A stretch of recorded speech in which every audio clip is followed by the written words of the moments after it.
Nightcast. Stephen Lloyd Gilbert brings you the current news from the world today and how it relates to Bible prophecy.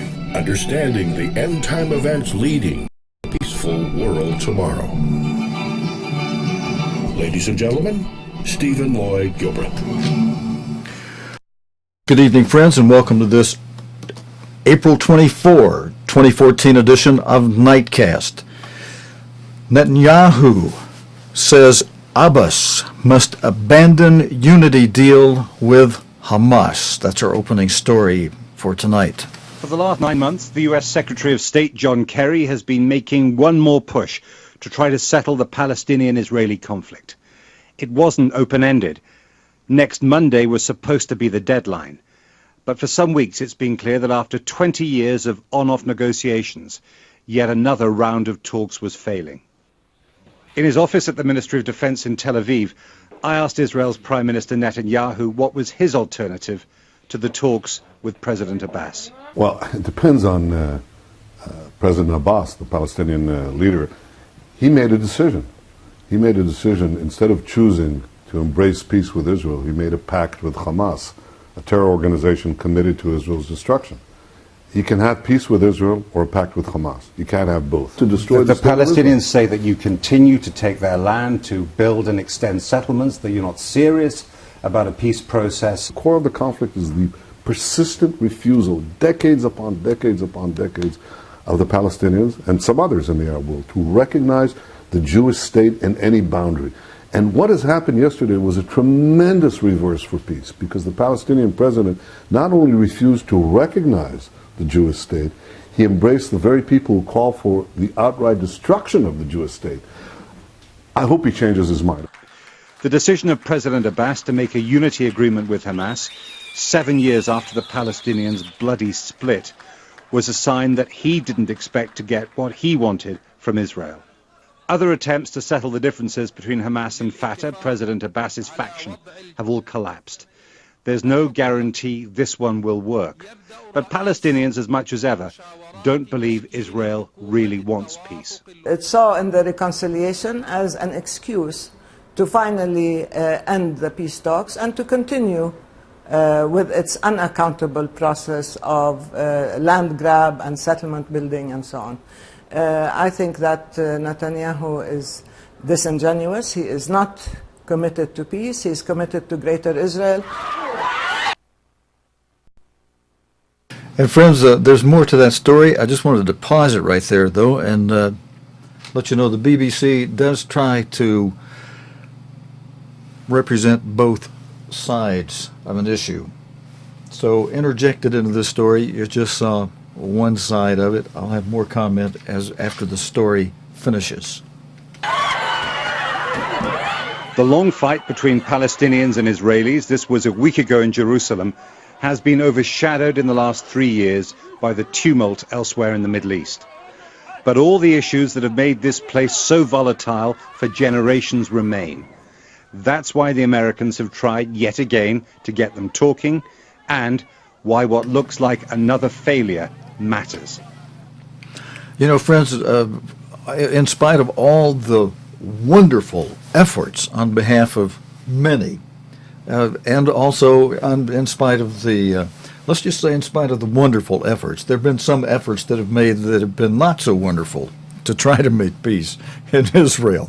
But regardless, giving benefit of doubt to those who make a good effort at trying to establish peace in Israel, the real issue of the upset or the animosity between the Arabs, the Palestinians, and the Israeli tribe of Judah and the government, the people of Israel, the little nation state of Israel over in the Middle East, goes back to a problem not just decades ago, not just centuries ago, but millennia ago, several thousand years ago. Goes all the way back to the time when Abraham and his wife Sarah were unable to bear a child, and so Sarah says to Abraham, "Go take my handmaid Hagar." Many of you know this story, but I'll just rehearse it real quickly.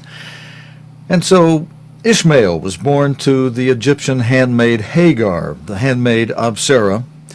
And the Quran has published a book they call, their version of a Bible, but their version of a Bible is not God's word.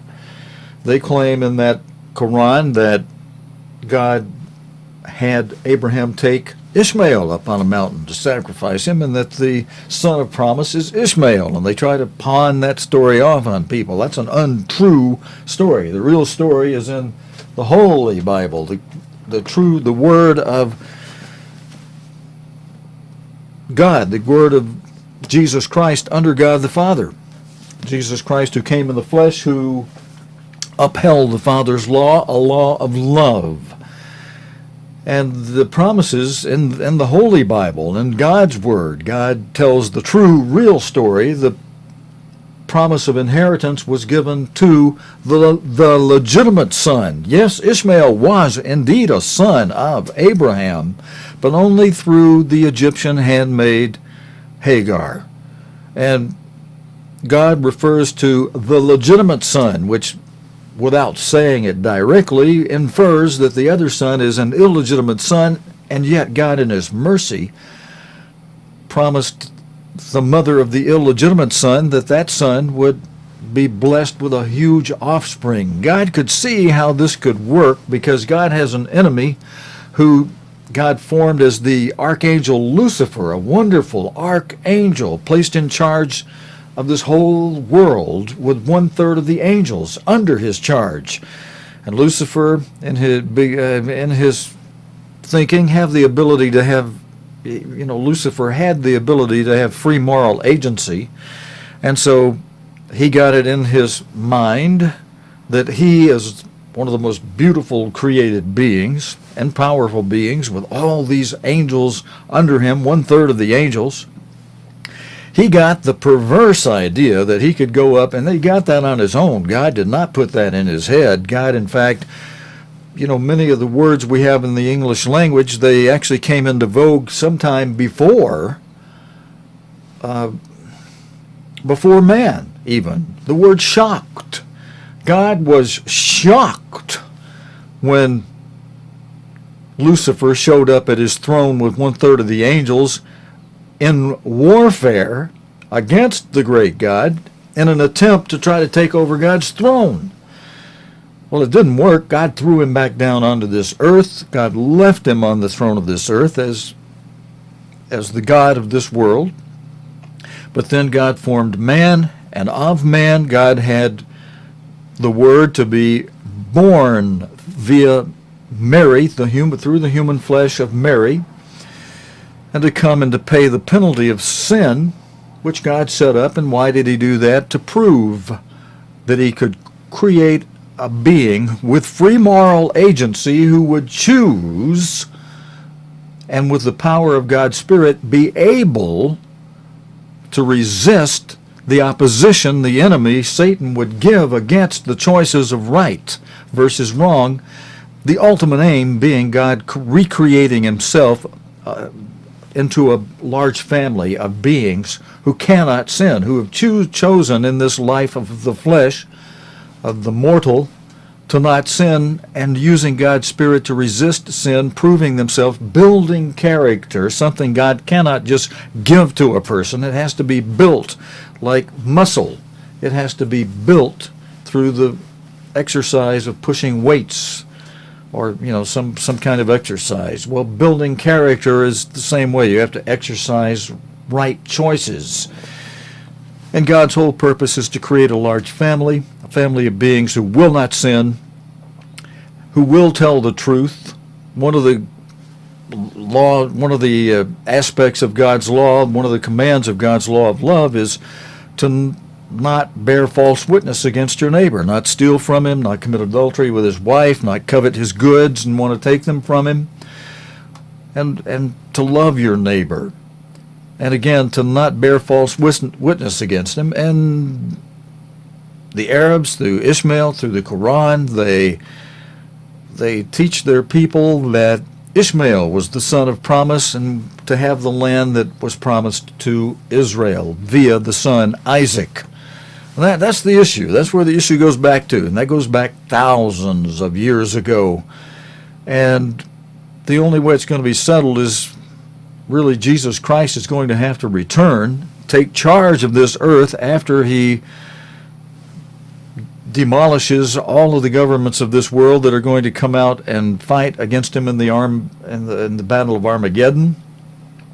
And once God is in charge through Jesus Christ, a member of the God family, second member of the God family, once he's in charge and ruling with a rod of iron, no namby-pamby, wishy-washy, flake around, say we're going to do this and then do that type of thing. Not at all. It's going to be ruling with a rod of iron, but in love, he'll cut off people's reign if they don't come up and keep the feast. And one of the reasons most of Israel has gone into captivity when it's had to go into activity, and I'm not talking about the current day modern nation of Israel. I'm talking about the tribes of Israel, both houses, house of Israel and house of Joseph, house of Judah. They've had to go into captivity because they failed to obey God. When you look at the blessings and cursing chapters, Leviticus 26, Deuteronomy 28, another good chapter, good book to read, small books, book of Zechariah. You can see it explains in Zechariah how Israel had to go into captivity because it refused to obey God. And God, after the 70-year captivity, God brought them out, had them rebuild the temple around 500 years, just average figures before Christ came. Had them rebuild the temple, and God blessed them because, boy, their heart was changed. They decided it's a good idea to obey God. At least they did for a while. And then there they go again. By the time of Christ, they were in a different attitude and had taken obeying God to some new extreme and created a little excess for how to keep the Sabbath. So many rules that it became a burden instead of a joy. But friends, I was just ad-libbing on that because that comment in that story that is pro-Palestinian, that is against Israel, and this whole idea of trying to create peace between the Palestinians and Israel, as long as they're not bothering one another, leave them alone. Don't try to push two parties together. The idea that Abbas wanting to team up with Hamas, Hamas is, thankfully, there's a leader still in Israel who recognizes the fact and takes quick action to speak up against an organization that has openly stated it's one of its goals is to do away with Israel, just wipe them off the face of the earth.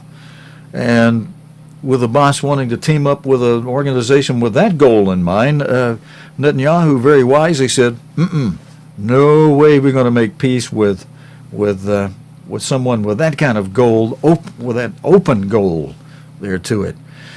All right, we got a little time left, and I've got several news stories we want to cover tonight. Let's cover what's happening related to the violence in the Ukraine of late.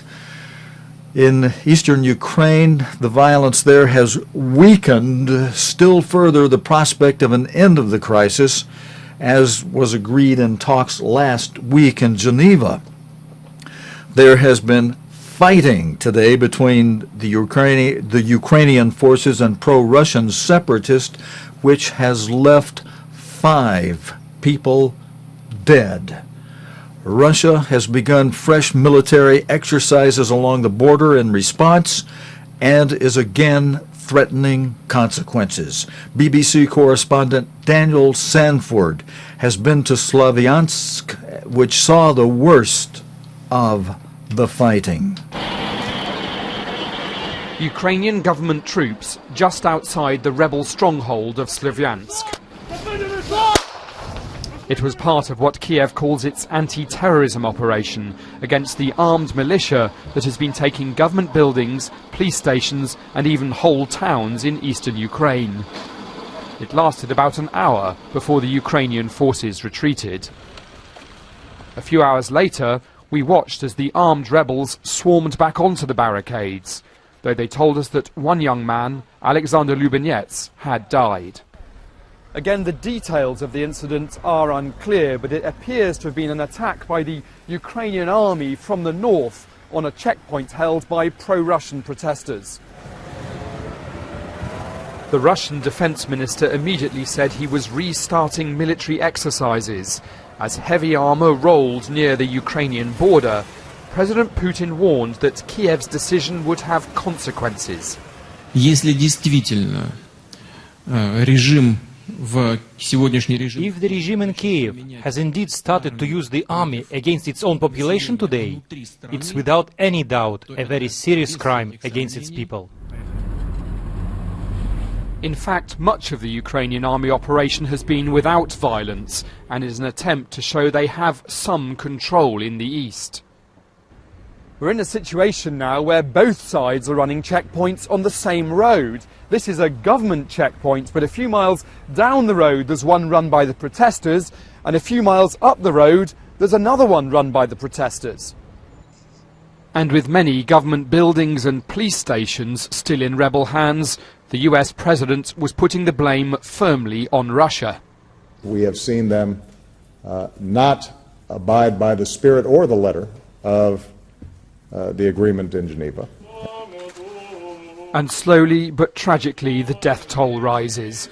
This was the funeral today of a local pro-Kiev politician whose body was found in a river. He'd apparently been tortured and left to drown. Daniel Sanford, BBC News, Slavyansk. Thank you, Daniel. And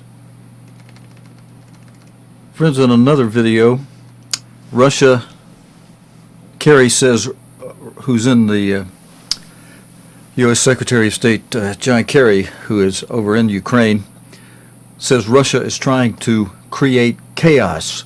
Russia and the United States have accused each other of failing to de-escalate the crisis in Ukraine after Kiev launched the raids you saw in the previous video on pro-Moscow separatists.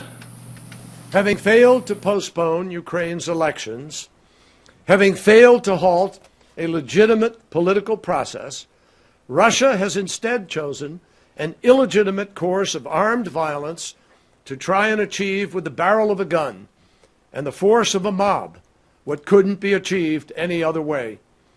They've tried to create enough chaos in the East to delay or delegitimize the elections, or to force Ukraine to accept a federalism that gives Russia control over its domestic and foreign policies, or even force Ukraine to overreact and create an excuse for military intervention.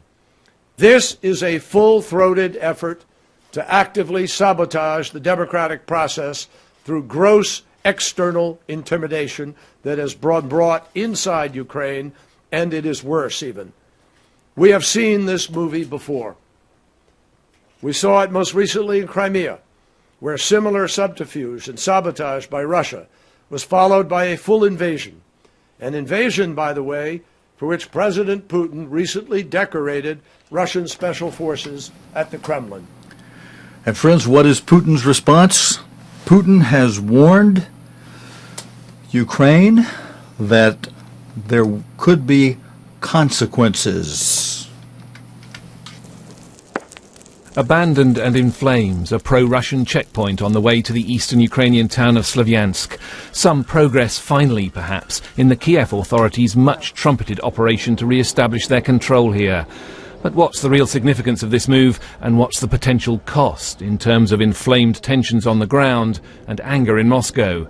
Kiev says up to 5 separatists were killed as its forces advanced here. And this was the scene in Mariupol, where the central government says it's back in control of the city hall. But the exact situation and circumstances remain somewhat unclear. In Donetsk, at the centre of the pro-Russian revolt, they seem as entrenched as ever as they wait and wonder about what might come next. And already, from the Russian president, a somewhat ominous response. If the Kiev authorities started using the Ukrainian army against the country's population, he said, Это не острая какая-то фаза. It is not an acute phase of confrontation. It is a sort of punitive operation. It will have ramifications, including for the decision takers and the relations between our states. В том числе это касается и наших межгосударственных отношений. And not long after Mr. Putin spoke, Russia's defense ministry announced new military exercises near the border with Ukraine. International tensions were already simmering again anyway. From far off Japan, President Obama had accused the Russian authorities of not living up to their part of last week's diplomatic bargain to defuse the crisis. So far, at least, we have seen them not abide by the spirit or the letter of the agreement in Geneva. And instead, we continue to see militias and armed men taking over buildings, harassing folks who are disagreeing with them. Helicopters circle over Slavyansk as the international accusations fly back and forth over who's to blame for the failure to de-escalate this high-stakes standoff. It's scary, really scary. I'm afraid for my baby. My baby has only just been born. I'm really very worried. These unverified pictures apparently show the Ukrainian military taking one of the checkpoints outside the town. But now it seems they've withdrawn and the pro-Russian separatists are back. In such confusion, the risk of miscalculation in this crisis, both within Ukraine and beyond, remains. Nick Childs, BBC News. Thank you, Nick Childs. Friends, in Japan, Obama reinstates support for Japan in the island dispute between Japan and China. U.S. President Barack Obama is on a four-nation tour, and he's reaffirmed his support for Japan in its row over islands with China after talks with Prime Minister Shinzo Abe. Mr. Obama, again on this four-nation Asia tour, warned against escalation in the dispute. And friends, here he goes again. I wish, our United States President, don't you wish he would not speak words that he's maybe not going to follow through on? He said he wanted to see the row resolved peacefully, but he confirmed that the island fell under a security treaty that commits the U.S. to act if Japan is attacked. Rupert Wingfield Hayes reports. In bright spring sunshine, President Obama was welcomed to the Imperial Palace in Tokyo by Emperor Akihito and Empress Michiko. It was a welcome filled with all the pomp and ceremony you would expect for Japan's most important ally. Prime Minister Shinzo Abe has pushed hard for this to be a full state visit, the first by a US president in 18 years. He wants to show China that Japan and America are united in opposing Beijing's claims to Japanese-controlled islands in the East China Sea. And at their joint press conference, Mr. Abe appeared to get exactly that. Using the Japanese name for the islands, Senkaku, President Obama said America would defend them. Historically, they have been administered by Japan, we do not believe that they should be subject to change unilaterally. And just in case Beijing was still unsure, Prime Minister Abe repeated it for them. Any unilateral action to undermine Japan's administration, including over the Senkaku Islands, will be opposed by the United States. We agreed on this point. But President Obama also had a subtle but pointed message for Mr. Abe. Stop the hostile rhetoric and stop provoking China. In our discussions, I emphasized with Prime Minister Abe the importance of resolving this issue peacefully, not escalating the situation, keeping the rhetoric low, not taking provocative actions. Even here in Japan, President Obama cannot escape the crisis in Ukraine. He was asked how he would respond to violence by Russian-backed militias in the east of Ukraine. Mr. Obama said he is ready to impose fresh sanctions on Russia within days, and he accused Russia's President Vladimir Putin of not sticking to the spirit or letter of an agreement signed in Geneva last week. Well, there's two issues in that video. One, Ukraine at the end. We've already seen that Russia is not going to respond to threats of sanctions. Russia believes in who carries the biggest stick, and they've been willing to boom on in there. Even now with what's happened, they're reinforcing their military on the border and doing military exercises, and you better be prepared for a real fight over there on that one. Forget the words, the threats of sanctions. That's just not working. And threatening China, taking sides with Japan. Friends, the United States is doing some things that, China is one of the big lenders to the United States. With the United States in such hock financially, debt-wise, and to China, not a very wise idea to be speaking words that are going to provoke the Chinese people.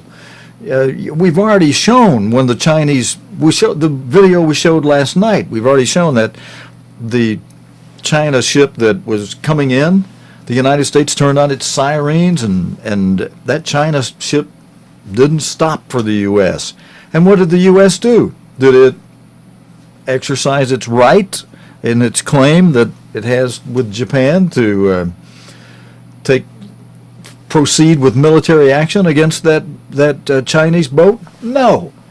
The U.S. wimped out. They just let the Chinese boat pass on by. In other words, saying, here we are with this great power, and yet we don't have the willpower, the will to use it. We've got a commander-in-chief who threatens sanctions, Hey, when you got military rifles and guns and bombs and nuclear ability and big ships, too, that China is producing, for sanctions, forget it. You owe us so much money, China could say to the United States, we're going to sanction you. We're not going to loan you any more money. I read last night to you, friends, Leviticus 26, verse 19, that talks about the pride of your power of any major nation, especially those of Israel that were given God's law. And when God says, if you obey me, I give you blessings. If you don't obey me, it's curses. And one of the curses is in verse 19 of Leviticus 26. Again, I read that to you last night. We're almost out of time tonight. I won't read it again, but we'll probably be reading it on the program next week as we continue to watch what the United States does in words that are tending to offend those who should be our allies, and in the situation over in Europe that could fan together what we're watching to come together, those 10 nations that give their power to what the Bible calls a beast, which is going to be a revived Holy Roman Empire ruled over by a new emperor, an Assyrian German emperor, and a coronation by the Pope, who crowns this emperor in Frankfurt, Germany, and revives that old Holy Roman Empire. We're watching for all that. Friends, we're out of time. Thank you for joining me on this Thursday night edition of Nightcast. Our next edition scheduled for Sunday, God willing, and the Creek Don't Rise will be back then. With the current day's news related to the Bible and prophecy. Until next time, your host Stephen Lloyd Gilbreth saying, so long, friends. You have been watching Nightcast with Stephen Lloyd Gilbreth. Nightcast can be seen Sunday through Thursday nights here on COGTV.org. Tonight's program is also available anytime on demand in the COGTV.org video archive.